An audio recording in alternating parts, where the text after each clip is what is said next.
Shabbat Shalom mga kapatiran dito sa Assembly of Yahuwah Philippines. Nasa 10/04/2025 tayo ayon sa Gregorian calendar. Ngunit sa Yahuwah's calendar, ngayon din po ay 7th day of the week. It's 4:27 po ng hapon. Used to be ganito yung time na tayo ay mag-upisa sa ating Torah reading. Bago natin tawagin si Sister Azra Bacheo, Sister Lilita, bigyan natin ng kunting panahon itong background, no? Kasi chapters 1 to 39, mga kapatid, we're done with that big information. Ngayon, nasa chapter 40 tayo ngayon, mga kapatid. At dito sa chunk of chapters na ito, chapter 40 hanggang sa chapter 55 ng Yeshayahu, also known as Isaiah, mga kapatid. It's about Yahuwah's comfort. Abba Yahuwah's comfort for His exiled people in Babal o Babylon, mga kapatid. Na kung saan, paano niya i-comfort ang kanyang sangkatauhan, mga kapatid, through His esteem, through His word, through His promises. Bigyan niya po ng comfort yung kaniyang sangkatauhan. Let me say it again from chapters 40, verses 1 to chapters 55, verse 13 ng Yeshayahu o also known as Isaiah, mga kapatid. So yan po ang big information. At ngayon, tutukan natin itong chapter 40 which is focusing on Abba Yahuwah's esteem about His coming and is also about the exclusivity of His power, mga kapatid, na kung saan makikita natin itong kapangyarihan ni Abba Yahuwah. So in other words, it's worth it na ang sangkatauhan ni Abba Yahuwah ay talagang manalig sa Kanya. Dahil ganon ka powerful si Abba Yahuwah, mga kapatid. So, yun po ang ating tutukan as we proceed, mga kapatid. So, that being said, Yahuwah is providing comforting promises of hope for the broken-hearted people which during this time, nandoon po sila sa exile, mga kapatid. So, think about it na you are exiled, you are captive, ikaw ay nabihag doon sa ibang bansa, mga kapatid. You are out from your comfort zone, di ba, mga kapatid? Kung kayo ay nabilanggo, halimbawa, sa isang lugar, so siyempre yung mga bilanggo, yung mga bihag, talagang very uncomfortable yung kanilang mga kalagayan because they are out of their comfort zone, mga kapatid, di ba? So ganoon din po ang basic need ng kanyang sangkatauhan sa panahon nito. Hindi na yung time of confrontation which is nangyari sa chapters 1 to 39, mga kapatid. Ngayon, chapters 40 and following is more of what? Assurance. It's more of giving comfort, giving encouragement to His people. O, di ba, mga kapatid, kapag we want to correct something, di ba, ano yung ating usually na ginagawa? We want to confront. Okay? We want to strike the word as like a sword that will confront the issue. Yun ang ating ginagawa, which is nangyari na po yung sa previous sa mga chapters. Ngayon po, ang mga chapters na ito na susunod, 40 hanggang sa 55, is about words of comfort, is about words of assurance na nagmumula sa mga promises ni Abba Yahuwah, mga kapatid. Kung ano yung pwedeng gagawin ni Abba Yahuwah, kung ano yung kanyang kapangyarihan upang ano po, magkaroon po ng lakas. If you notice mamaya towards the ending part, it talks about strength, na nawawala na ang strength. Ano yung gagawin natin kapag nawawala na ang strength? Towards the end, makikita natin, ma-highlight natin dyan mamaya how important that is na tayo ay magbalik sa kanyang mga salita o sa kanyang mga promises kasi may katotohanan po ang kaniyang Mga promises that will help us endure, mga kapatid, until the end. So, kung naalala po ninyo, Matatiao 24, di ba mga kapatid? We always have emphasize sa ating journey to the narrow road, to the old path, lagi nating emphasize yung Matatiao 24 verse 13. He who endures to the end Shall be saved. shall be saved. Lagi nating emphasize yun. But ngayon, mga kapatid, titingnan natin na merong kaiibang angle dito sa endurance. Doon sa Matatiao 24:13, emphasizes so much of our human part, mga kapatid. But dito ngayon, titingnan natin ano yung magiging kaiiba na endurance na pinag-uusapan dito, mga kapatid. So you will see the picture na dito iba yung emphasis niya on endurance. But doon sa Matatiao, also emphasizing on endurance, but more of our human responsibility and human accountability, talking about endurance, mga kapatid. So that being said, kayong mga nandito ngayon, you allow your mind, no? Allow your mind to work, or kumbaga, allow the ball rolling in your mind based on the information given. Ano po yung ma-create ninyo ng mga questions? And as you create that questions, our sister will also read a passage, then allow some words or phrases that will give answer to the questions that you have created in your mind, mga kapatid. So yan po, let's welcome Sister Azra Bachiao for the reading. Okay po. Our reading is from the Hallelujah scripture. Isaiah 40 verses 1 to 31. Comfort, comfort my people, says your Elohim. Speak to the heart of Jerusalem and cry out to her that her hard service is completed, that her wickedness is pardoned, that she has received from the hand of Yahuwah double for all her sins. The voice of one crying in the wilderness, prepare the way of Yahuwah, make straight in the desert a highway for our Elohim. Let every valley be raised, and every mountain and hill made low, and the steep ground shall become level, and the rough places smooth. And the stream of Yahuwah shall be revealed, and all flesh together shall see it, for the mouth of Yahuwah has spoken. The voice said, cry out, and he said, what do I cry? All flesh is grass, and all its loveliness is like the flower of the field. Grass shall wither, the flower shall fade, when the ruach of Yahuwah has blown on it. Truly the people are grass. Grass shall wither, the flower shall fade, but the word of our Elohim stands forever. You who bring good news to Chion, get up into the high mountain. You who bring good news to Jerusalem, lift up your voice with strength. Lift it up, be not afraid. Say to the cities of Yehuda, see your Elohim.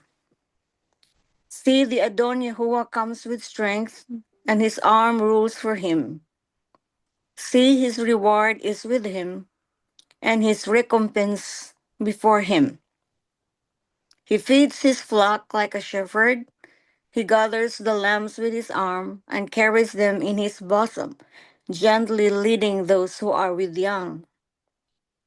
Who has measured the waters in the hollow of his hand, and measured the Shamayam with a zereth, and contained the dust of the earth in a measure, and weighed the mountains in scales and the hills in a balance?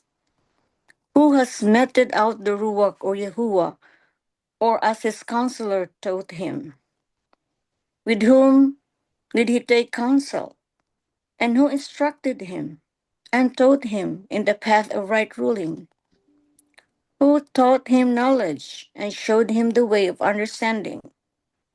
See, nations are as a drop in a bucket, and are reckoned as dust on the balance. See, he lifts up isles as fine dust, and Lebanon is not enough to burn, nor its beasts enough for a burnt offering. All nations before him are as naught, and they are reckoned by him as less than a speck and emptiness. And to whom would you like to liken El? And what likeness would you compare to him? The workman molds a graven image, and the goldsmith overspreads it with gold, and the silversmith casts silver chains. He who is too poor for such an offering chooses a tree that does not rot. He seeks for himself a skilled craftsman to prepare a carved image that does not totter. Did you know? Did you not know? Have you not heard? Has it not been declared to you from the beginning? Have you not understood from the foundations of the earth? It is he who sits above the circle of the earth, and its inhabitants are like grasshoppers, who stretches out the Shamayam like a curtain and spreads them out like the tent to dwell in. Who brings princess to note shall make the rulers of the earth as emptiness. Hardly have they been planted, hardly have they been sown, hardly has their stock taken root in the earth, when he shall blow on them, and they wither, and whirlwind take them away like stubble. And to whom did you liken me? Or am I compared? Says the Kadash one. Lift up your eyes on high and see. Who has created this? He who is bringing out their host by number. He calls them all by name. By the greatness of his might and the strength of his power, not one is missing. Why do you say, O Jacob, and speak, O Israel, my way is hidden from Yahuwah, and my rights are overlooked by my Elohim? Did you not know? Have you not heard?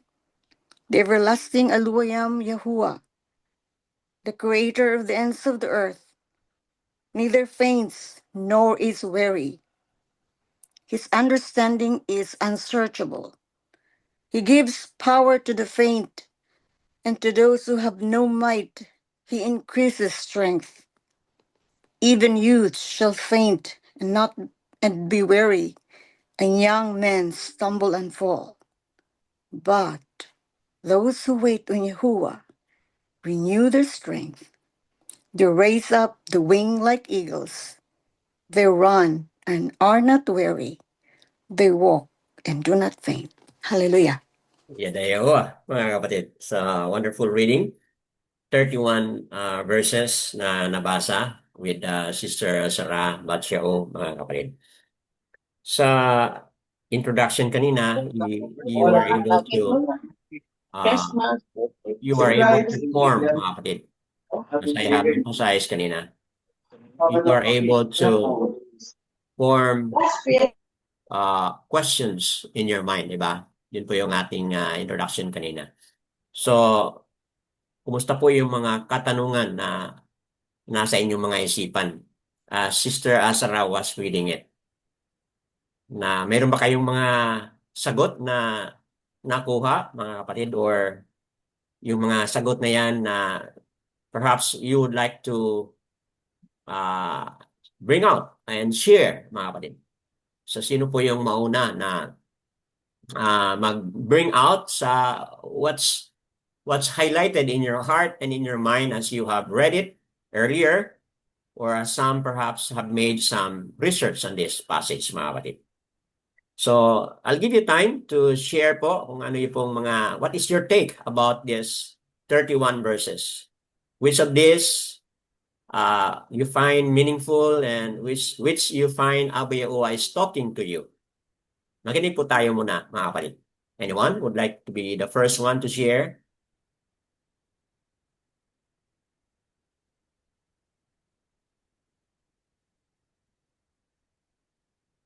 Okay po. Sino yung gustong mauna na mag-break ng silence? Be the one to Ako, share. Brother, Go ahead Brother Dan, po. ako po. Yes, go ahead, Sister Azara Batcho. Go ahead po. Kasi po, parang, di ba, nasabi mo kanina na doon sa New Testament, yung endurance, di ba, Brother Dan? Hmm. Those who will endure. Pero dito, Brother Dan, same sila pa. Pero what kind of endurance? Yun palang pag-wait, no, Brother Dan? Hmm. May comfort na ibigay si atin si Yahuwah. But it's not just a wink of an eye. You can have the comfort. No, it's not. Hmm. Like it's a covenant. It's a two-way process. Like Yahuwah will do His part and will do yours. When Yahuwah says He will give us comfort, it doesn't mean that tomorrow or this very evening. No, Hmm. yung process po ni Yahuwah. Kasi po tayo, brother, din ba, when we pray like, bukas bigyan niyo po Yahuwah. Instant agad, ah. Hindi ba, hindi, brother Dan? Ano may perfect timing po siya na yung waiting time po ay ibigay, Hmm. tayo po yung mag-wait. Kaya lang, siya po magbigay ng strength how we're going to wait.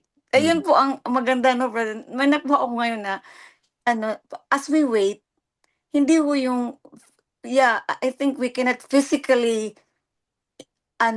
injure natin ang waiting process as a human being, 'di ba, Brother Dan? Maraming mga disruptions sa ating buhay everyday, parang gusto na nating magawa lahat. Kaya lang, Hmm. yun na nga, yung waiting time, we have to endure it, na yung waiting time may ibigay talaga. Yung faith na ibigay talaga ni Yahuwah. Hmm. The waiting is not enough, but He will give us the strength to wait. Wait. Yung strength ang ibigay ho niya. Kaya nakita ko ngayon nga, yung bang mag-wait ka, pero hindi sa sarili mong strength, hindi mo kaya, Hmm. you will be with Yahuwah because He is the one who will give you strength to wait for the perfect time na it will be given to you. Yun po pala ang comfort ni Yahuwah, brother. And for me, yun po ang comfort na Oo. nakuha ko dito po. Yada yawa. So, wonderful explanation, mga kapatid. Wala na akong idagdag doon, but sa ating buhay, very realistic po yon, mga kapatid. In comparison na doon sa Matthew 24:13 kanina, which we have said it sa introduction. Ngayon, na-pick up ni Sister at na-highlight niya yung part natin which is waiting, and without the help ni Aba na maging malakas tayo, maghintay tayo, wala pa rin tayong magawa. So, all esteem and praises kay Aba Yahuwah kung meron man tayong napakita na endurance, hindi rin nanggagaling sa atin yun. Nanggagaling din kay Aba Yahuwah as a result doon sa ating paghintay. Okay po? So, it pays to wait, mga kapatid. Yada Yahuwah, anyone else who would like to share as well?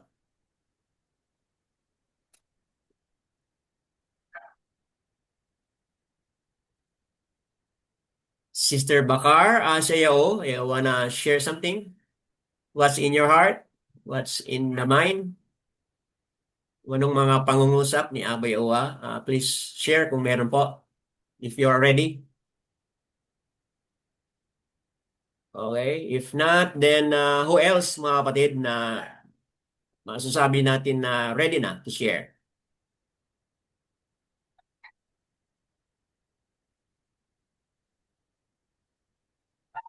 Okay po? Meron ba? Who would like to continue the sharing? Naumpisahan na ni Sister Sarah Batio. Okay, so none so far, mga kapatid.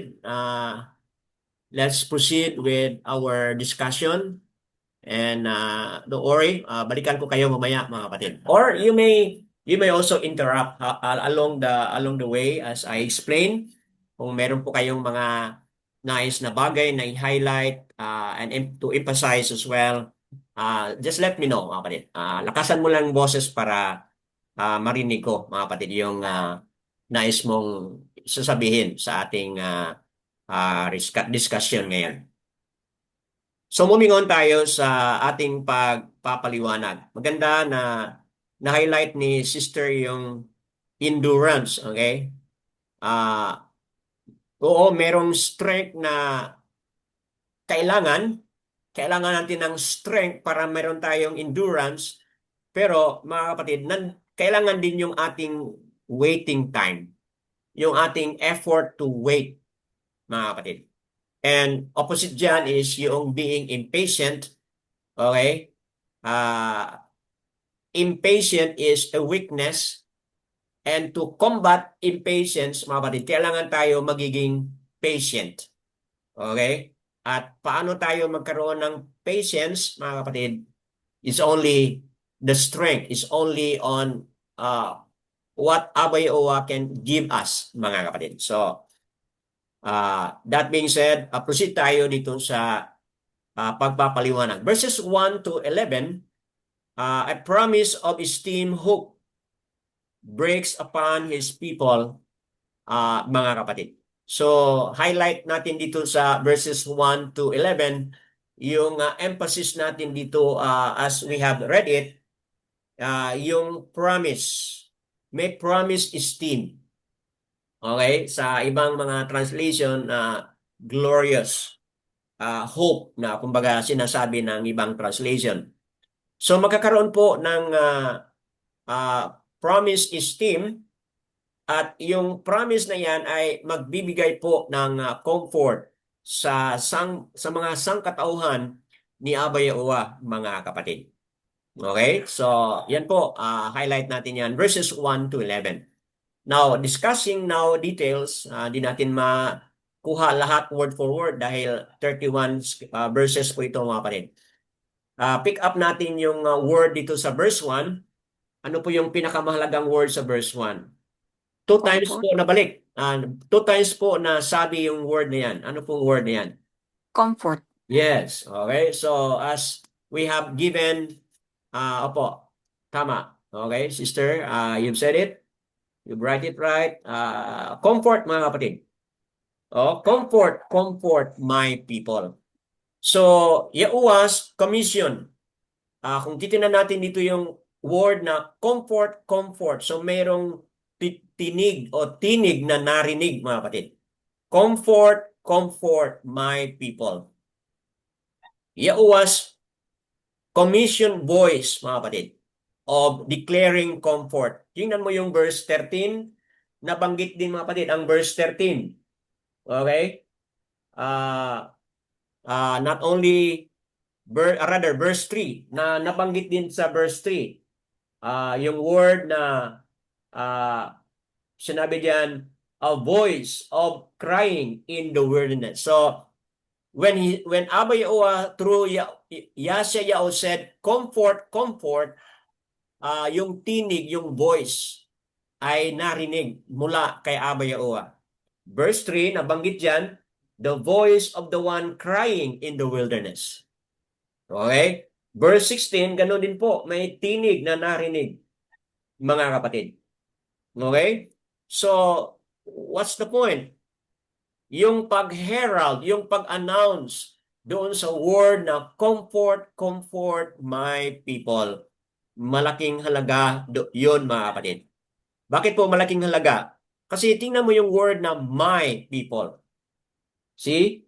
My people. So, the word my people, yes, announces that their period of suffering is over and Yahuwah will bring comfort. Tama, mga kapatid, kasi they were exiled into Babylon and ngayon, yung mga comforting words that will help them sustained in the midst of their pain and in the midst of their suffering. So, di ba mga kapatid, napaka-gandang mensahe para sa ating lahat. Hard-pressed nga tayo, okay? So, itong chapter na ito is giving us a comfort. And take note, mga kapatid, sinabi dito, my people. O, ano pong nakikita niyo dyan? Bakit sinabi ni Abba Yahuwah, my people? Okay? So, Abba Yahuwah is what?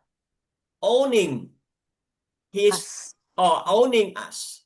Abba Yahuwah is claiming that you are my people. Di ba, mga kapatid, what a comfort yan, mga kapatid? What a comfort na Abba Yahuwah, the Creator, the all-powerful Yahuwah, mga kapatid, is saying, you are my people, mga kapatid. So, What a comforting words to all of us, mga kapatid.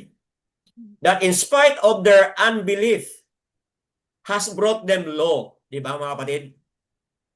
Hindi maganda yung kanilang kalagayan sa panahon nito. Kung bakit sila nabihag? Dahil sa kanilang unbelief. Bakit sila nabihag? Dahil sila ay nag-disobey. Di ba, mga kapatid? They disobeyed. Kaya na-scattered sila. Kaya nabihag sila. But take note, mga kapatid, in spite of that, anong sabi ni Abba Yahuwah? Comfort, comfort my people.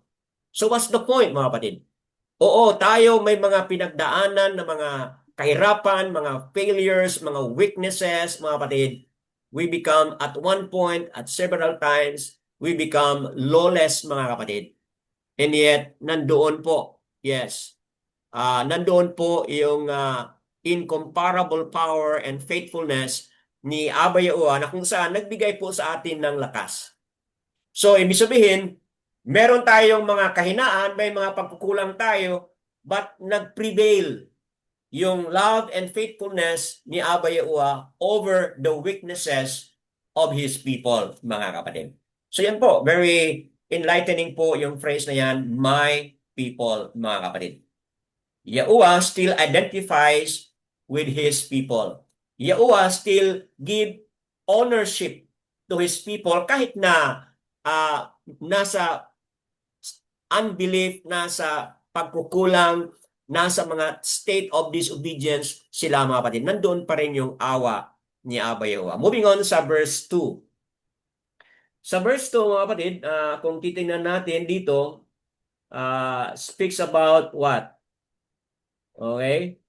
Tingnan natin verse 2. Speak to the heart of Jerusalem and cry out to her that her hard service is completed, that her wickedness is pardoned, that she has received from the hand of Yahuwah double for all her sins. Sabihin, nandoon pa rin yung justice ni Abba Yahuwah kung ano yung deserving sa kanila na na consequence doon sa kanilang kasalanan, natanggap na po nila sa panahon na sila po ay nabihag. Okay? In other words, Abba Yahuwah allowed them to be exiled as a form of punishment doon sa kanilang kasalanan.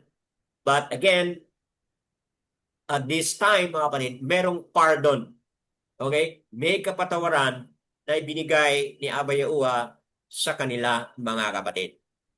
Okay? So, yan po.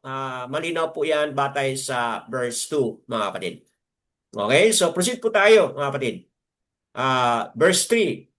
Kung titignan natin ng verse 3, the voice of the one crying in the wilderness, prepare the way of Yahuwah, make straight in the desert a highway for our alua, o a highway for our aluayam, mga kapatid.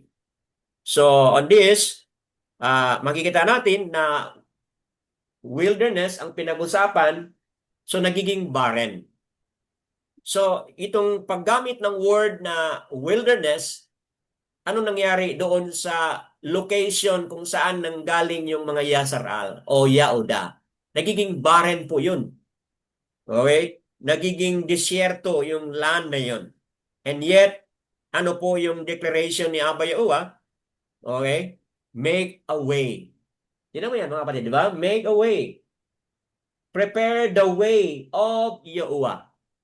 And take note, ito rin po, later on, makikita natin na ito rin po ay nabanggit ni John o Yaokanan, the immerser, di ba, mga kapatid? Doon na balikan natin yung declaration niya doon sa Matatiyao, mga kapatid. Yaokanan also made that declaration, prepare the way. A voice calling on the wilderness, prepare the way of Yahuwah, mga kapatid. And of course, sino po yung tinutukoy doon ni Yaokanan is referring to the coming of Yahushua. Okay, mga kapatid? So, malinaw po yun na yung nabanggit pala ni Yaokanan doon sa Matatiyao 3, 1-6 at Yaokanan 1:27, yun pala ay tinutukoy sa nasabi ni Abba Yahuwah dito sa Yeshayahu chapter 40, verse 3, mga kapatid. Now, tingnan natin yung verse 4, talks about valley be raised, verse 4 po, every mountain and hill be made low, and steep ground shall become level. Kung tinan mo yung mga words na ginagamit dyan, is a metaphor, mga kapatid. It is a language that would describe, mga kapatid, kung ano po yung situation ng Jerusalem sa panahon na ito, mga kapatid. Okay? So, there is a problem. Merong gagawin si Abba Yahuwah sa Jerusalem. Okay? So, there is the preparation of the land, mga kapatid. Paano mangyari yan? Of course, merong repentance dapat na mangyari. On a personal level, merong repentance. But hindi lang on the personal level yung repentance na dapat gagawin, but also on the social reformation, mga kapatid. So kung tinan mo yung verse 4 na yan, there is what we call the remaking of the world as a place fit for the coming of Yahushua. So naalala po niyo mga kapatid na sa Kasaon or Revelation, ano po yung mangyayari? There will be a new Earth. earth. There will be a new Arats. Jerusalem. So ito po yung phrase, itong verse 4 na yan, has something to do with a prophetic na mayroong darating na bagong Jerusalem dito sa bagong Arats, mga kapatid. There is the remaking or the reshaping of the world sa panahon na Yahushua will reign or Abba Yahuwah will reign, mga kapatid, kasama ang kaniyang sangkatauhan. Verse 5, if you look at verse 5, and the esteem of Yahuwah shall be revealed. Meaning sa panahon na iyon, i-reveal ang kaniyang esteem. So in other words, this is a forward-looking but in the minds sa mga taga-Yahuda na nandoon sila sa Babylon. Very comforting po yun. Na habang nandun sila in pain and suffering, tapos marinig nila ang words na ito, very comforting na sila one day, sila ay maaahon doon sa suffering na yun. But beyond that, mga kapatid, is also forward-looking for all of us. Di ba? Kung saan at anong mundo na ating ginagalawan ngayon, mga kapatid. Sa bansa natin ngayon, kung titingnan natin yung look at what's going on sa ating bansa ngayon, mga kapatid. Di ba? Yes. John 1:14. So kung sa ating mundo ngayon, kung saan makikita natin na sa mundo natin ginagalawan ngayon, di ba mga kapatid, you will be frustrated. Pakinggan mo yung mga balita. Yung iba nga, hindi na sila nakikinig sa mga balita. Why? Kasi tingin mo, the more you listen sa mga balita, the more na makapag-isip ka, wala nang pag-asa ang mundo natin. Wala nang pag-asa ang ating bansa, mga kapatid. So, yes, chapter 40, verse 5 po. So, mga kapatid, yan ang malinaw na on the part sa mga Yasaral o Yahuda na nandoon sa Babylon sa panahon na yon. Okay, what a comforting words para sa kanila.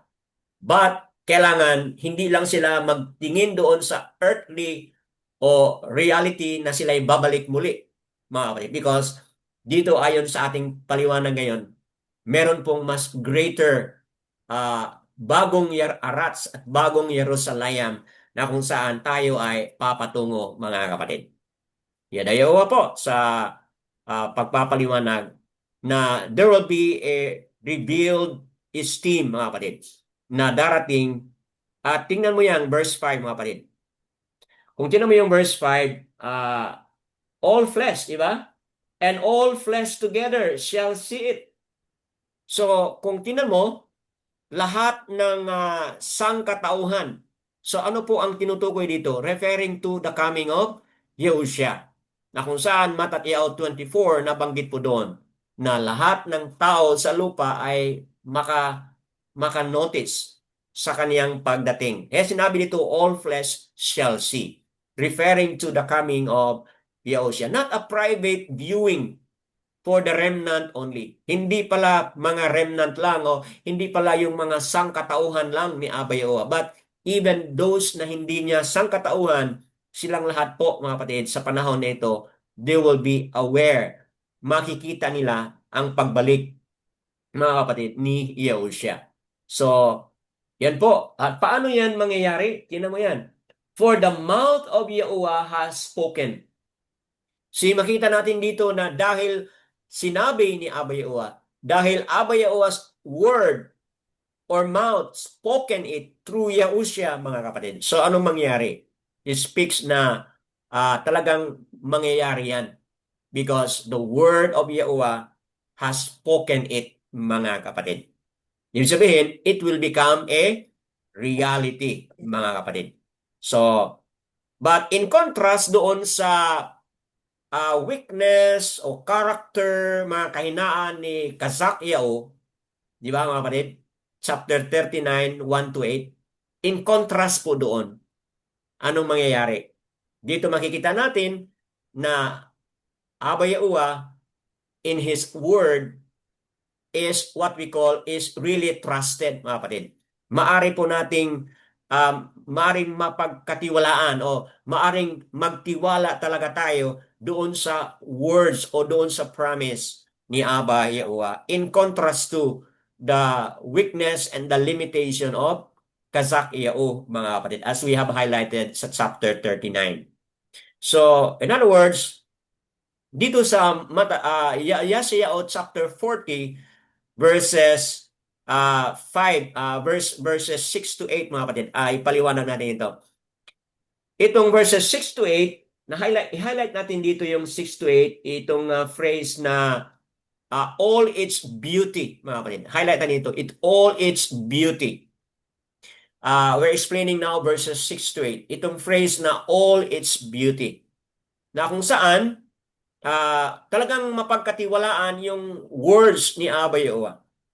Okay? Never na naging false ang kaniyang words, mga kapatid. Yahuwah's word will stand forever. As we have explained it in contrast doon kay Kazakyaw kanina. Dito, makikita natin na itong verse 6 and verse 8, mga kapatid. If you look at it, verse 6, all flesh is grass, di ba? And all loveliness is like a flower of the field. Verse 8, grass shall wither, and flower shall fade, but the word of our Alua shall remain. So, makikita natin dito, mga kapatid, na Peter o Patar, na-quote din ito sa 1 Peter chapter 1, 23 to 25. The exact words describing kung ano yung tao, na ang tao ay hinintulad siya sa isang halaman, isang bulaklak that would fade away, mga kapatid. But in contrast to that is what? Yung words. Yung words ni Abba Yahuwah that remains, mga kapatid. Yun po ang pinaka magandang punto dito, mga kapatid. Na yung living word ni Abba Yahuwah is reliable kasi po in contrast doon sa katangian ni Kazakyaw, in contrast doon sa mga halaman na pinaghambing dito, mga kapatid. So also with human being, tayo ay katulad ng mga halaman na talagang mag-fade away tayo. But in contrast to the word of Abba Yahuwah, that remains forever, mga kapatid. Yes po. As also highlighted in James 1 verse 11, kung saan makikita natin doon ang kaniyang word will remain forever, mga kapatid. So yes, yan po ang highlighted natin dito, mga kapatid. The word of Abba Yahuwah is living word, reliable siya at talagang mag-remain siya forever, mga kapatid. Moving on tayo sa verse 9, highlight natin itong phrase na fear. Fear not, okay, sa verse 9 po. Okay, as I have said a while ago, hindi natin ma-explain ng lahat. Do not be afraid, okay? Sinabi po dito sa verse 9, mga kapatid, who bring good news to Zion, get up into the high mountain, You who bring good news to Jerusalem, lift up your voice with strength. Lift it up, be not afraid. Say to the cities of Yehuda, see your aluwayam or aluwa, mga kapatid. So, itong magandang balita na i-balita o i-announce, mga kapatid, kailangan gagawin yan without fear. Proclaim it, mga kapatid, yung magandang balita na yan. Kailangan i-proclaim yan na darating sa Mount of Zion, mga kapatid, something good, may basura o may magandang balita na darating diyan sa Mount Zion, mga kapatid. Dapat i-proclaim yon whatever the condition is. So, come to think about it, they were in captivity. Okay, and now there's a challenge na i-declare yung mga magandang balita na anong gagawin ni Abba doon sa Mount Zion. Na hindi dapat manghihina, mga kapatid. Proclaiming it, yes. Kahit na may mga challenges at may mga hirap na mga pinagdaanan, kailangan constant yung pag-declare kasi po ang word ni Abba Yahuwah will remain. Kung ano yung kanyang promise, it shall come to pass. Kaya sa declaration na yan, dapat walang fear, walang takot, mga kapatid. So also with our journey, meron man tayong mga challenges na hinaharap, mga kapatid. But yung confidence natin na i-declare kung ano yung future na meron tayo, kung saan tayo papatungo, kung ano yung gagawin doon sa Mount Zion, mga kapatid. Lalo na sa pagbalik ni Yahushua. Let's declare it without fear, mga kapatid. Moving on tayo sa verses 10 and 11. Kung basahin mo yung 10 and 11, mga kapatid, Yahuwah comes to His people as a conquering king, a generous one, as a gentle shepherd, mga kapatid. So, tingnan mo yung verses 10 to 11, mga kapatid. Yan po, darating si Yahuwah, mga kapatid. Yahuwah comes with strength. See, and His reward is with Him, and His recompense before Him. Kung basahin mo yung Kazon 21 o 22, mababasa mo yan doon na Yahushua is coming and the reward is with Him, mga kapatid. And the recompense, the punishment is also with Him, mga kapatid. To those na hindi po nagsunod sa kanyang mga kalooban, mga kapatid. So Yahuwah is able to keep His promise. We are now explaining verses 12 to 26 in summary po, 12 to 26. Yahuwah is able to keep His promise because even though, mga kapatid, merong mga hadlang doon sa kanyang mga promises, kanyang mga words, may mga hadlang, mga kapatid. But Abba Yahuwah being the creator, mga kapatid, makikita natin dito na wala pong makapagpigil kung kailan at paano niya gaganapin o making into reality kung ano po yung kanyang mga promises. Okay, in summary po, verses 12 to 26, mga kapatid. Yan po ay summary po in verses 12 to 26, mga kapatid. So, keep reading. Meron pa tayong mga comments dito ni Sister magbigay din sa atin ng additional na mga information. Moving on, mga kapatid. Looking at verse 12 to 14 is a specific way of looking at it. Yahuwah, kung tinan mo yung verses 12 to 14, makikita natin yung kanyang uniqueness, kanyang kapangyarihan. Look at verses 12 to 14, mga kapatid. Makikita mo yung kanyang kapangyarihan. Okay? Na kung gaano ka-powerful si Abba Yahuwah, mga kapatid. Kailangan din, His people should give the full trust and full confidence. Bakit po? Kailangan yun. Kasi Abba Yahuwah is all-powerful. Kung basahin mo yung verses 12 to 14, napaka-powerful po ni Abba Yahuwah, mga kapatid. Okay? Look at 12 to 14. Who has measured the waters in the hollow of His hand? Okay po? And measured the Shemayim with Ezeret, and contain the dust of the Arats in a measure, and weigh the mountains in scales, and hills in the balance. Who has meted out the Ruach of Yahuwah as his counselor taught him, with whom did he take counsel and instructed him. So kung tingnan mo yan mga kapatid, napaka-powerful, napaka-awesome si Abba Yahuwah mga kapatid. Yes po. Romans 11 verse 34. Napaka-awesome si Abba Yahuwah mga kapatid. Na kung saan, He is worthy of trust. Nararapat at kailangan ang sangkatauhan ni Abba Yahuwah ay talagang magtiwala sa Kanya mga kapatid. Wala siyang counselor. Saan nagmula yung kanyang knowledge and all, and wisdom and all? Walang nagbigay sa kanya mga kapatid. It comes from His very nature, yung lahat ng mga knowledge and wisdom na meron siya mga kapatid. Okay po?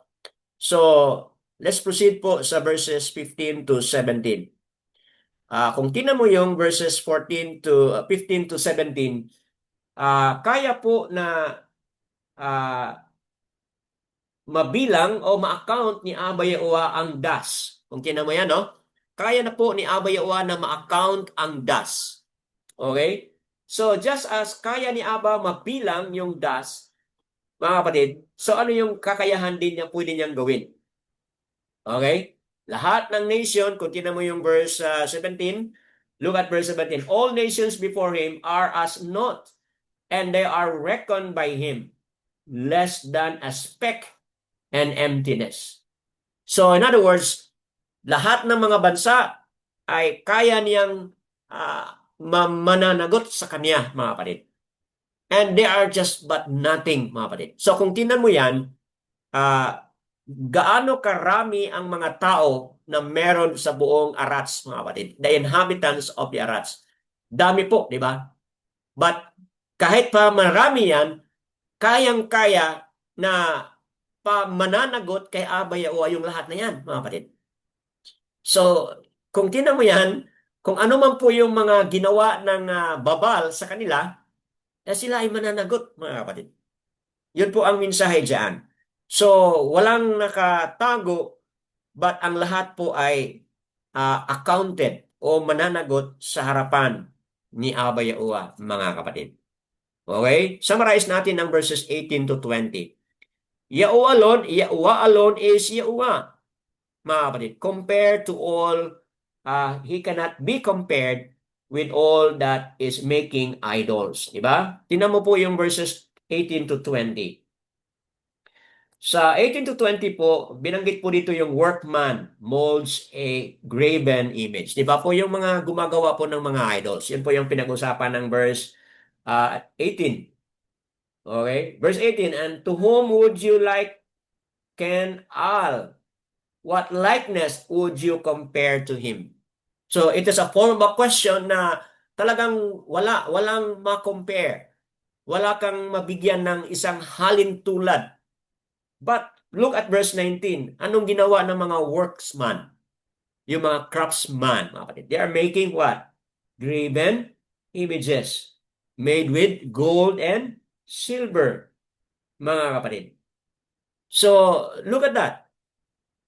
Kung titingnan mo, mga worksman, yung mga craftsman, gumagawa sila ng mga graven images, but yung mga ginagawa nila is nothing, mga kapatid. Because Abba Yahuwah, okay, wala siyang katulad. Okay? Yes. Wala siyang katulad, wala siyang similar, mga kapatid. Wala siyang similarity. Abba Yahuwah is very unique po, mga kapatid. So yung lahat ng mga ginagawa ng mga craftsman and worksman, they are just but nothing, mga kapatid. At hindi yun nararapat na paniwalaan or sambahin yung mga bagay na yan because Yahuwah alone is Yahuwah at walang mai-compare sa Kanya. Verses 21 to 24, makikita natin dito na Yahuwah rules effortless over the world leaders. Basahin ko po ang verse 23, mga kapatid. 23 po. Who brings princes to naught shall make the rulers of the Arats as emptiness. So, kung tingnan mo yan, yung mga world leaders ngayon, para bang tingin nila sa kanilang sarili na sila ay makapangyarihan, mga kapatid. But no, sa harapan po ni Abba Yahuwah, yung mga world leaders na yan, they are just but nothing, mga kapatid. If you look at verse 23, malinaw po na kung ano yung kagustuhan ni Abba Yahuwah ang masusunod, mga kapatid. At meron siyang mga time na binibigay doon sa mga world leaders na yan, mga kapatid. Okay? So, look at that. Tingnan mo natin itong verse 22. Atras muna tayo dito sa verse 22.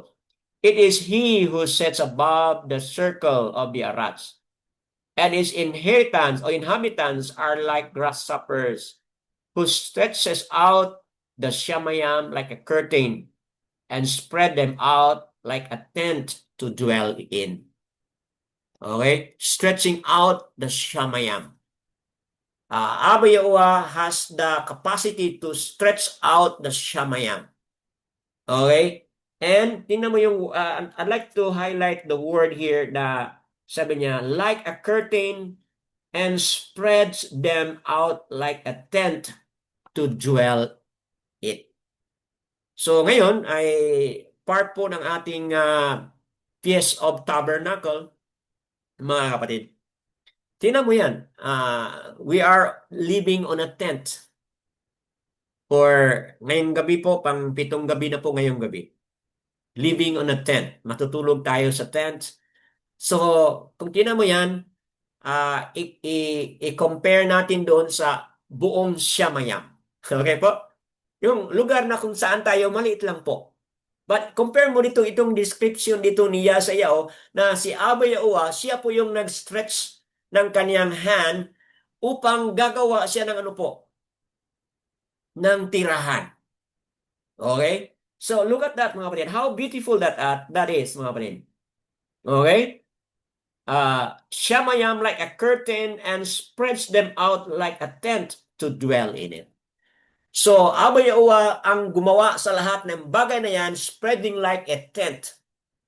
Okay? Para ang tao ay maprotektahan. Para ang tao ay manahan.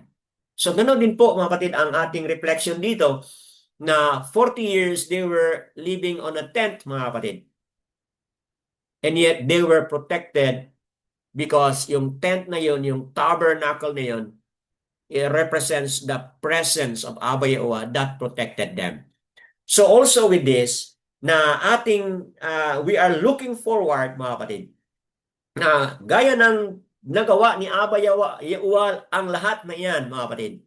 Looking forward, one day, He is also pitching up a tent with us, mga kapatid. One day, He is going to dwell with us. Sa na-highlight ni Sister kanina na verse doon sa Yaokanan 1:14. Okay? And dwelt, and the word became flesh and dwelt among us, mga kapatid. Okay? Dwelt among us. Meaning, tabernacle with us. Meaning, pitch His tent with us. His presence is really with us, mga kapatid.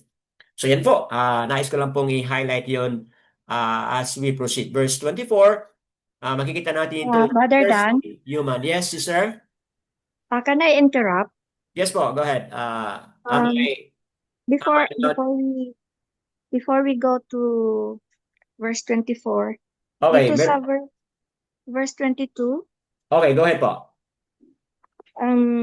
kasabi dito na it is he who sits above the circle of the earth, Opo. and its inhabitants are like grasshoppers who stretches out the shamayam like a curtain and spreads them out like a tent or dwell in.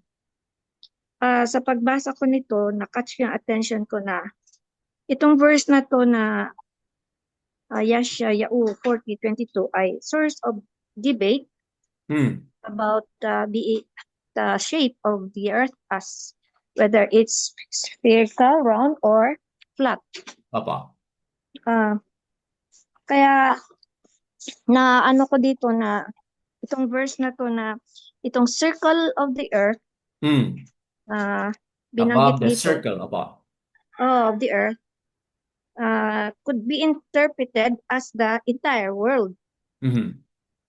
illustrating that Yahuwah's dominion, ito research ko to, Yahuwah's dominion is not limited by geographical boundaries. Sabi dito na, itong verse na to does not prove the earth is spherical. It Mm. also doesn't support a flat earth. It simply uses ancient Hebrew poetic language to describe Yahuwah's rule over around earth as seen from above. Mm. Dito na uh, the verse does not teach a flat earth, nor does it specifically teach a spherical earth. Circle could imply a round horizon, which is how the earth appears Mm. from a human perspective. Horizon means that if one is looking out at the sea, Opo. the horizon does appear to be circular. Mm. Yun ang sabi dito sa about looking the earth through the horizon. It looks like it appears to be circular, not Aha. flat. Ganon. Kaya naalala ko na itong source pala ito, itong palang verse na to na that speaks about circle of the earth ay one supporting verse para sa mga round earth supporters, not flat earth supporters. Mhm. Yun ang na ano ko, Brother Dan, na research ko dito about this verse sa Yeshayahu 40:22. Okay po. Okay po. So, Ayun lang po, Brother Dan. yes, that being heard, let's hear also from others, no? Kung meron kayong mga additional. So, ang interpretation mo dito, sister, is yung word na circle can also mean round, no? Yun po yung sinasabi mo. And it doesn't Oh, support that the earth is flat. Okay, yun po ang research mo, mga kapatid. Okay, yes po. let's put it on table. Let's put it on hold, mga kapatid.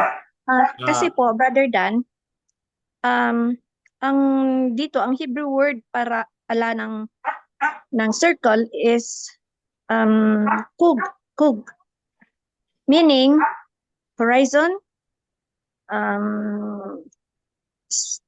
round, spherical. Yun ang nakalagay dito, Brother Dan. Okay po. Okay, that's a good point. You have made a research there, mga kapatid. So,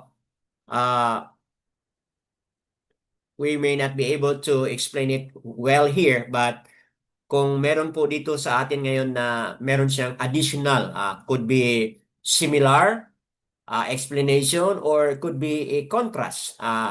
Pwede po nating i-welcome kung meron magbigay po ng other explanation, mga kapatid. Meron ba? So, sa sharing ni Sister Bakara sa iyo, mga kapatid, napatunayan niya na walang evidence yung Arat is flat, okay? The flat earth, kumbaga, concept on the flat earth is not supported based dito sa verse 22. Can somebody share something also could be similar or could be different? Brother Lloyd, you wanna share something? Go ahead po. Okay. Shabbat Shalom sa tanan, no? Opo. Ako na lang kay in respect to ma'am sa share niya, thank you din. Ni-share lang ko gamay is in the Genesis na nabot na ako dito is we are living in a firmament Opo. means a dome, permanent dome na living tan. There's a water above and water below. Tama. So Di kad dili po dili mahitabo na we are living in a circle. Mhm. Siguro ang I will justify na we are living in a flat na circle siya. Flat na circle siya with a firmament dome. Mhm. Water above and water below. Yun lang yung Opo. ikuha ko lang yung sa So, Genesis opo. firmament. So Thank you you're po. saying na circle pa rin but on a flat Opo. position because of what you said na yung word Firmament. na permanent o firmament rather Dome. yung word na Firmament. firmament rather doon sa Genesis chapter 1 verses 1 to verses 1 and following, di ba? Ah, Opo. Yung water below and water above. so kung tingnan mo yon para kasi siyang doom.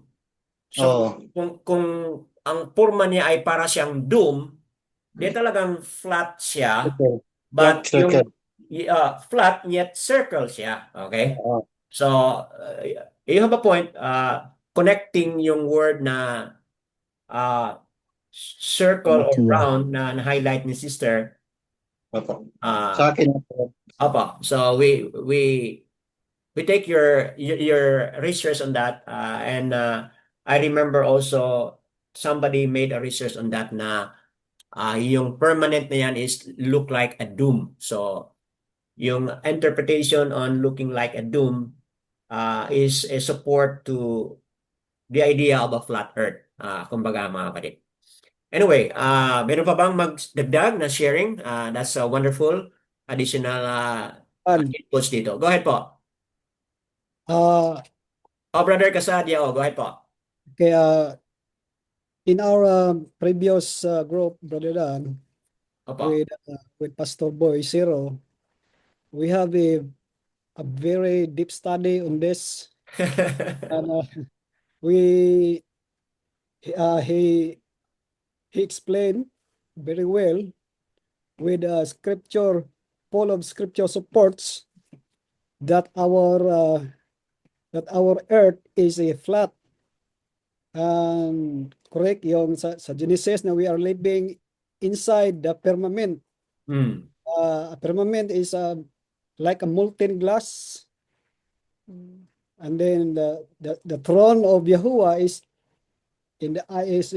at upper outside the firmament. So talagang totoo na we are living in a flat earth. The study is very thorough because we Pastor Boy supports nag-research siya supported with scientifical and geographical and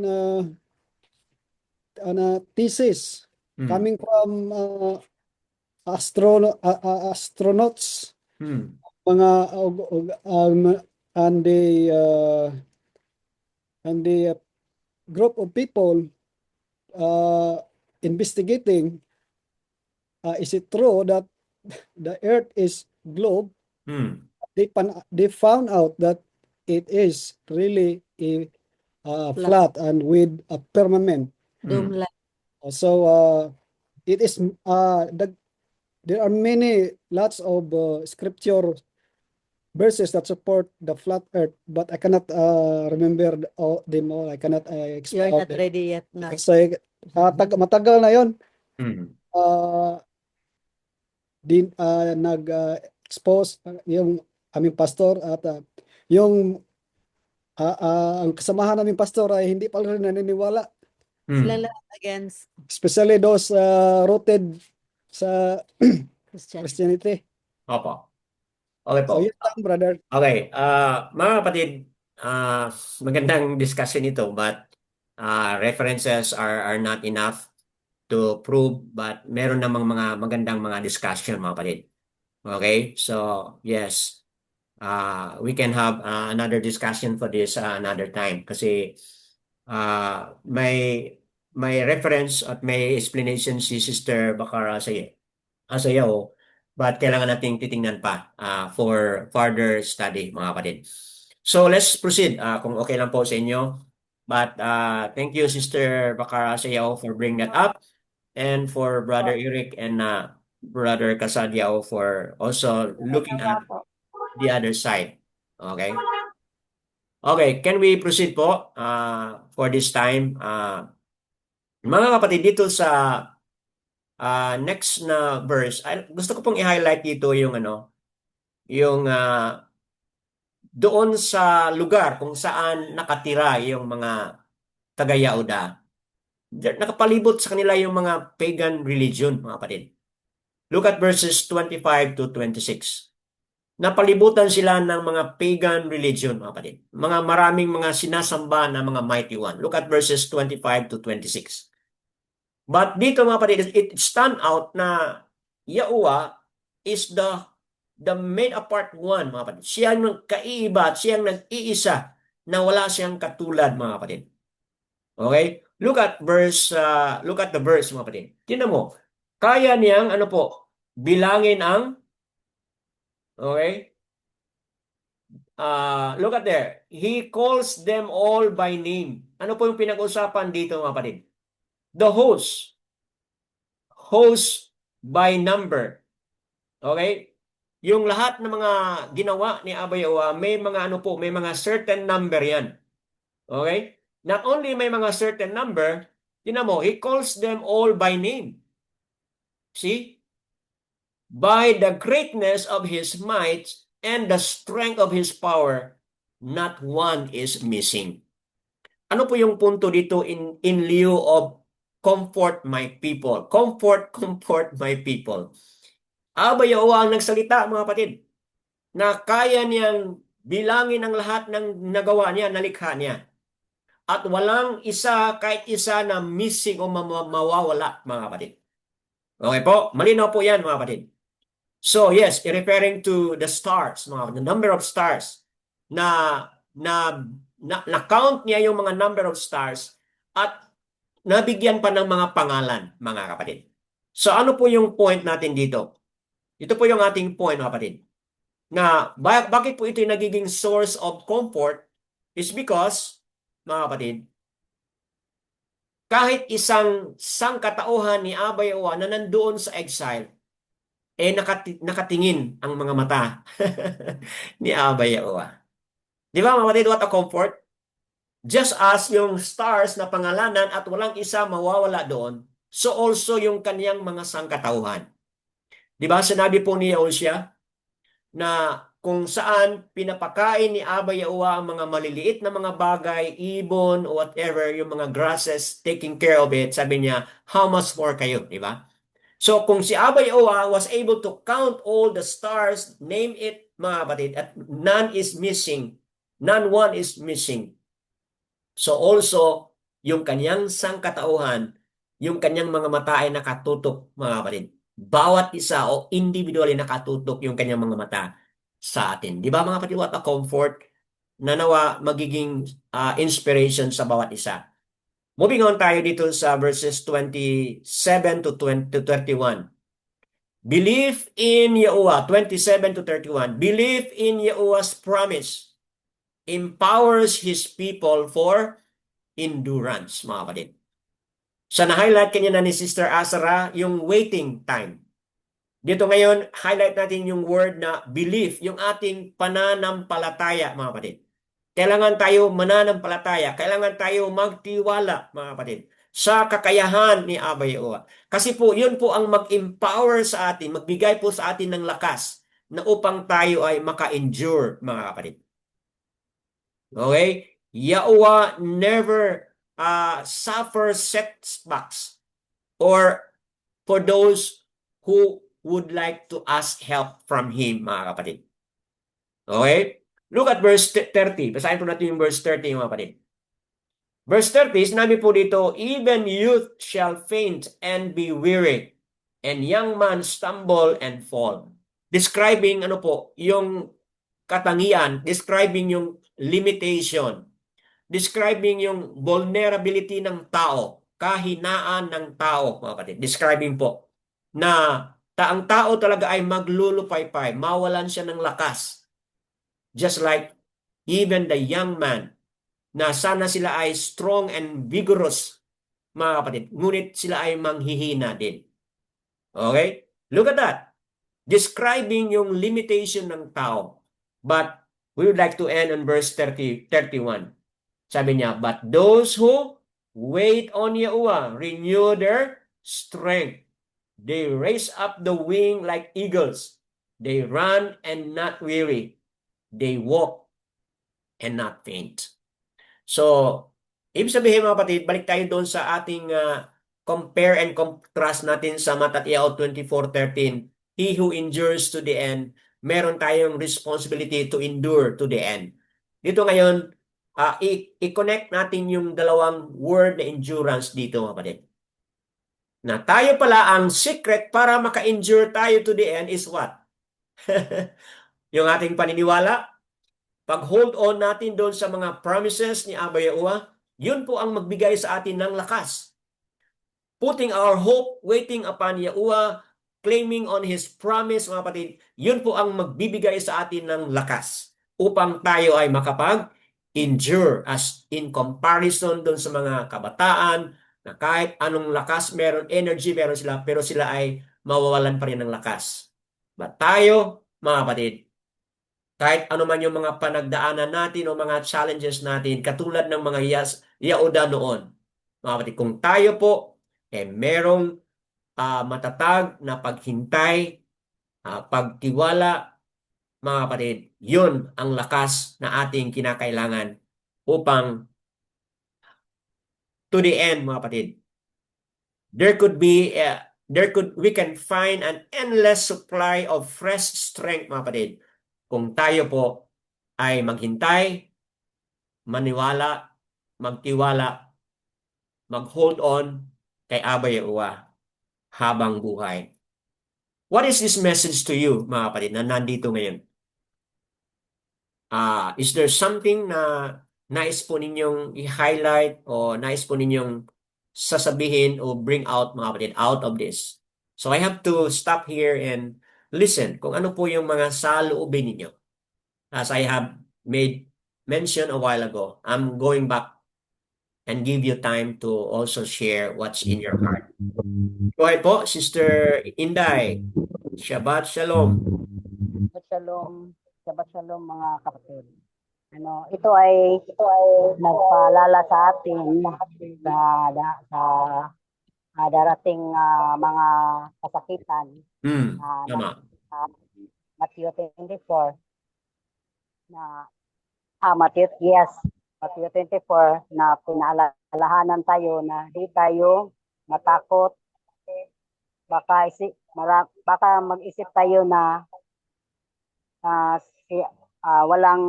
walang makinig sa ating dasal. Maging duwag tayo at connected din ito sa marami ang tinatawag, ngunit kaunti lang ang choosing. Opo. At yung sulat din dito na marami ang kanang atas ba, Brother Dan? Opo. Sa mga kasakitan na maraming mag-withdraw, maraming magtalikod, opo. Likod na sasabi ni Yahushua. Kahit lang sa Isaiah, sa Yeshayahu, pinaalalahanan na tayo na maging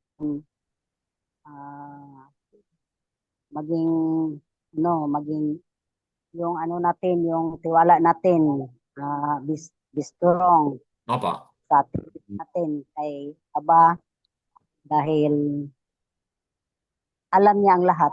Wala.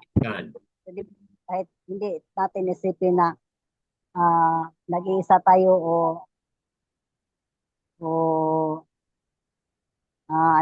walang hindi nakinig siya sa ating pagtawag sa kanya. So, dahil kahit yung dust, yung abog, na ano niya, na kilala, na ano niya, nalaman niya kung counted niya yung mga dust, tama.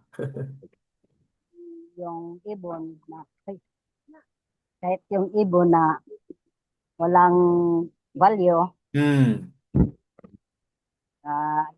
na count niya, tayo pa kaya nga kanyang tumatawag sa kanya. Kan. Yung ngayon marunong magtawag.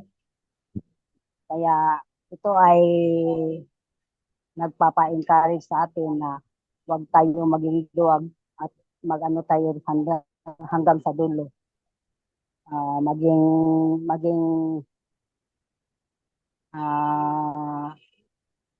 ang trust natin sa kanya, palakasan pa natin.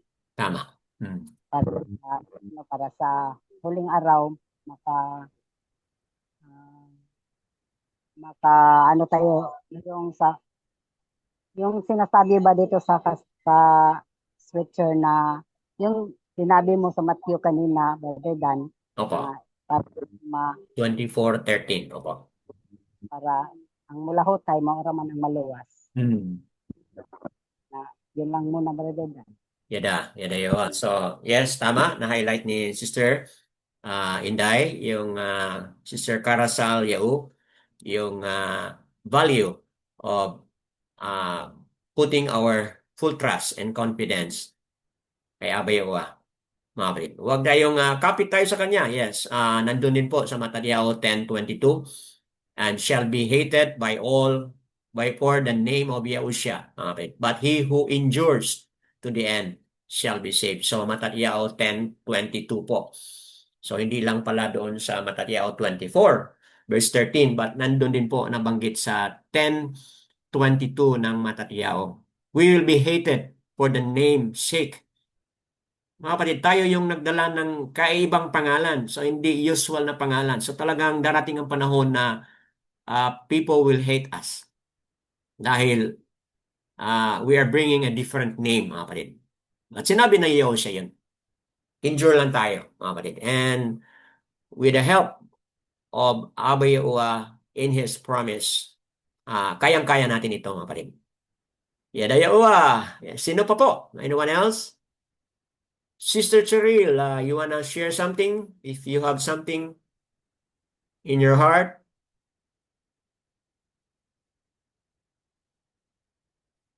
If yes, meron ba?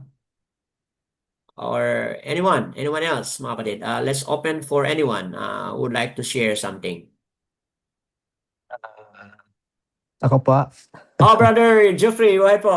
Shabbat Shalom, Brad. Shabbat Shalom po sa Nakahabol din lahat. po. Actually, itong Isaiah 40, it's para nag-shift yung book niya from judgment to comfort and Yes, restoration. tama. No? Judgment to comfort. So, yeah. Yung ang sinasabi ng buong summary ng book is yung punishment will be ending. So there will be forgiveness and then the coming of the restoration ng people niya. So pinakikita din dito sa Isaiah 40 yung si Yahuwah yung nagpe-prepare para sa restoration ng buong Yisrael. So pinakita rin yung strength, no, yung comparison between yung strength ng human at saka yung sa kanya. Opo. So sa atin is of course we're merely humans, no, yung strength natin nag-fades. But yung Yahuwah sa yung kanyang word, it will stand forever. Then yung sa mabaling tayo doon sa inano ni Sister kanina, no, so yung circle of the earth, then it's actually pinoportrays nito yung unmatched power ni Yahuwah, no, na yung wisdom niya at saka yung authority niya over creation and nations. So I believe personally I believe he created the earth alone. Wala nang ibang planets diyan. So sabi ni rin na iba, Genesis is yung foundation natin eh. So yung sa Genesis pa lang in-explain niya na lahat. So pinakita niya na yung kanyang power niya, yung authority niya sa lahat. And from the previous chapter din, di ba, na-demonstrate niya rin na he is powerful enough to turn back time, no? Tama. Sa kay Hezekiah. So So doon lang is siguro yung mga ganong bagay is binibigyan na tayo ng strength to hold on ba Wow. and to trust Him and to wait on Him. Kaya Mm. doon sa following verses, yung pinaka last 27 to 31 is Mm. yung to those who trust and wait on Yahuwah will be renewed in strength. Tama. So, and ang sabi rin sa, I don't know, I forgot ko anong verse to. For those who wait, no, endure will be saved. So, yun lang yun sa atin eh. We have to endure para ma-save tayo. Mm. So, yun lang Matthew, ba? I think Matthew 24:13 Yeah. po yun kanina. Uh, He who endures to the end shall be saved. yes, yun po, exactly. Yadayawa. So, added dito sa ating mga discussion yung sharing na po ni Brother Jeffrey. Yadayawa, mga kapatid. Anyone else? Meron pa ba?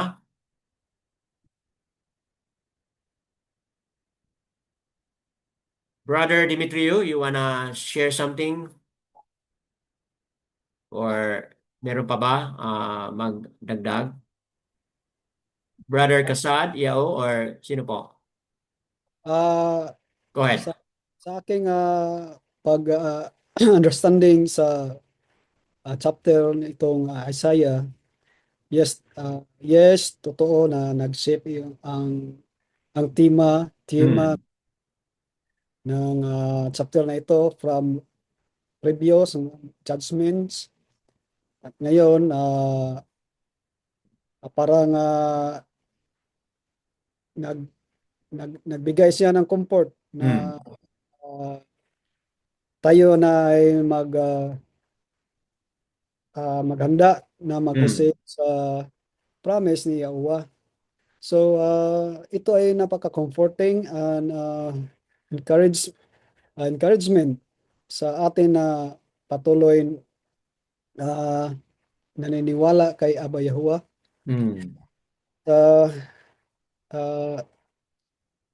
Totoo na sa bawat isa natin ay may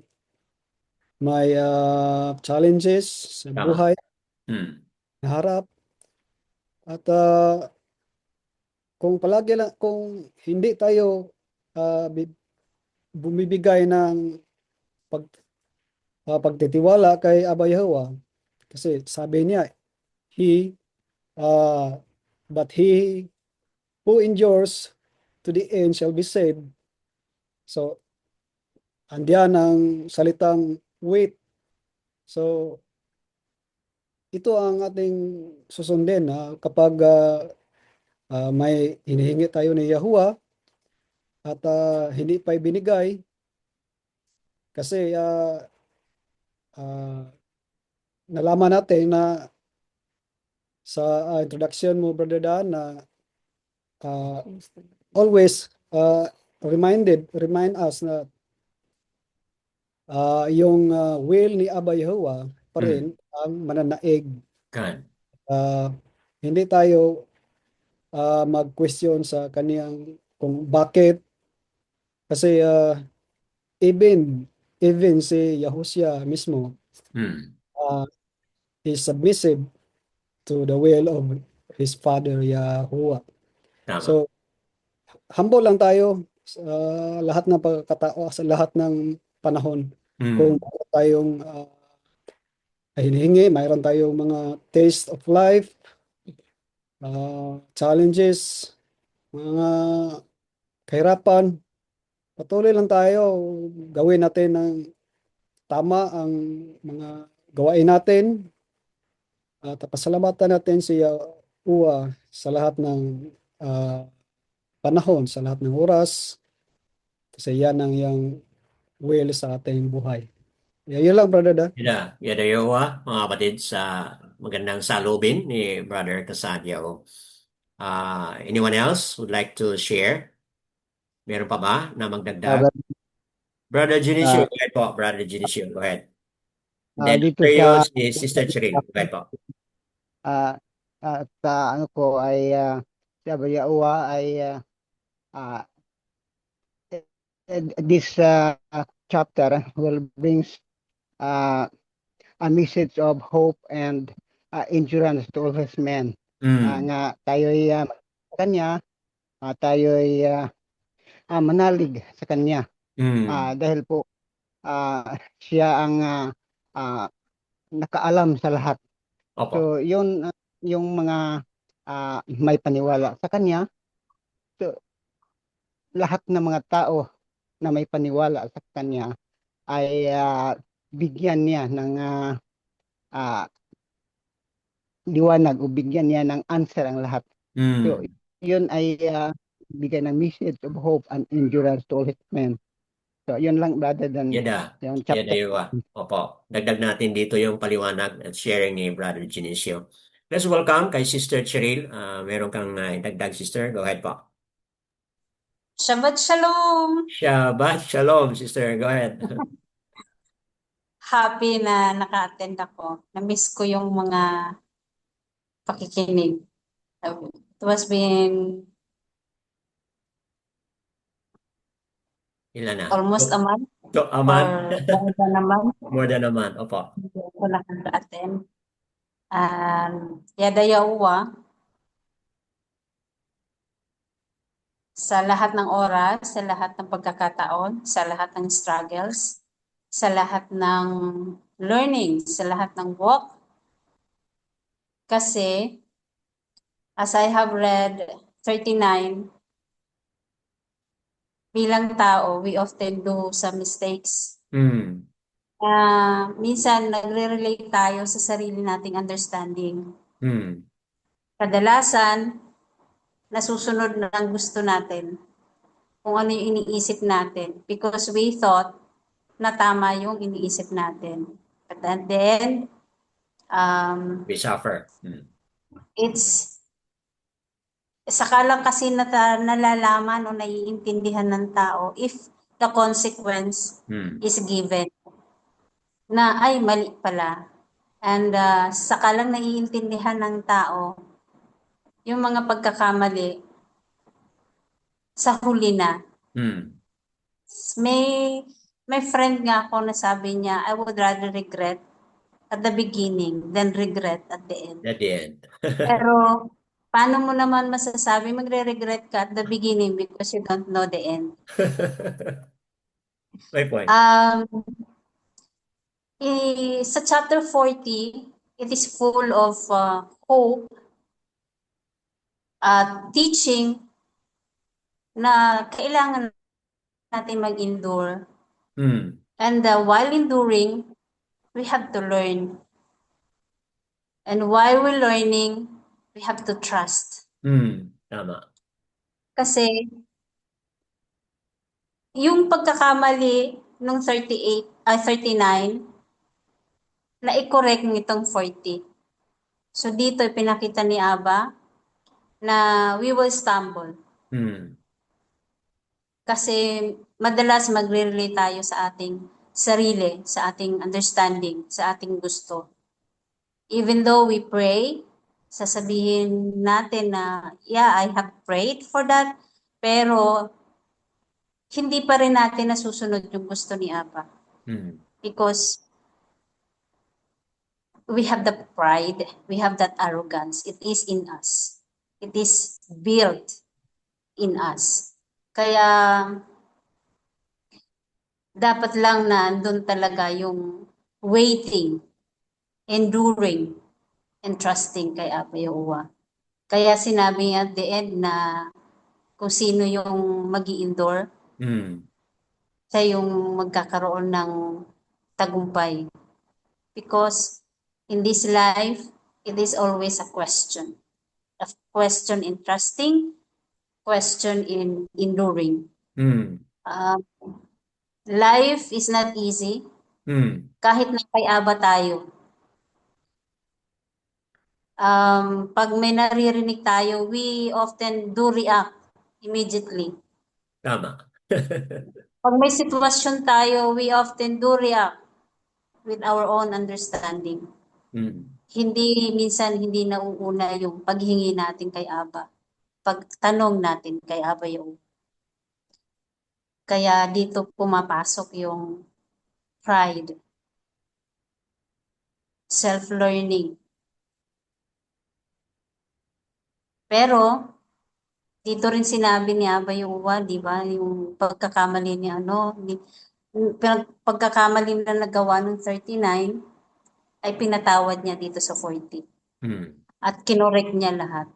So we will always be corrected by Abay Uwa. Yada Uwa, yun lang po, Brother Dan. Yada yawa, mga kapatid, added dito sa ating napag-usapan na all esteem and praises sa mga karagdagan na mga pagpapaliwanag ni Sister Cheryl. Yada yawa po. Meron pa ba isa mag-volunteer or to share? Meron pa if there's one?